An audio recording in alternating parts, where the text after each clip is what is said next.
When a weather forecast calls for a severe storm to hit and power outages are expected, what should we do to get prepared? Well, here to share some tips are Dan and Gary from National Grid. Good morning, guys. Morning, Kayla. Okay, so let's start with you. Let's say that there's a big storm in the forecast. We know that this is going to affect a lot of people, probably cause quite a bit of damage. For National Grid, when do you guys start preparing? So typically we're at least 3 days out in advance. We're constantly watching and monitoring the weather. We know what's coming up the East Coast so that we can prepare. So we can't react the day of. We have to get resources in, get resources staged.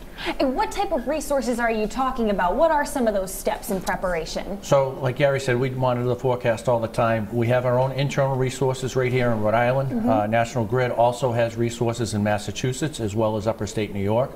We also have a network of mutual aid through other utilities in the region, everywhere from Pennsylvania all the way up into Canada. Oh, great. In addition to that, we also have some contracted resources that we have agreements with that we secure if we need them for, depending on the forecast. And we know a lot of times you deal with blizzards and that, but in the summertime we've seen quite a bit of heavy storms and hurricanes in our past. So what can the people do to prepare for a big storm like this? That would benefit you guys too, just as much. Kind of do you a favor. So there's a lot of things. So from their perspective, flashlights, battery operated radio, and then obviously batteries. But from National Grid, so they can download our app.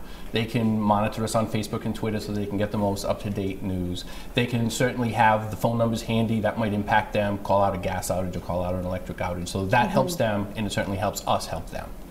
Are there any times where you suggest, I hate to say not calling you, but when should we wait to really make that phone call? Because we know that you're helping so many people in need. You almost don't want to be bombarded with a problem that you say that's okay, that give it a couple of minutes or whatever it might be. If you lose power, how long should you wait until we're making that phone call? I would always encourage people to let us know if they don't have any power, because sometimes people assume that someone else already called and we may not know of it. Sure. So I would always ask that you call in, report the outage, report anything that you see as far as a wire down or tree limb on the wire or anything of that nature, and then let us, the professionals, handle the situation and make it right. We mentioned power outage, specifically those electric wires, maybe even live wires being out on the street. Obviously we'd make a call if that were the case. What are some other calls or some other common problems that you find around this time of year?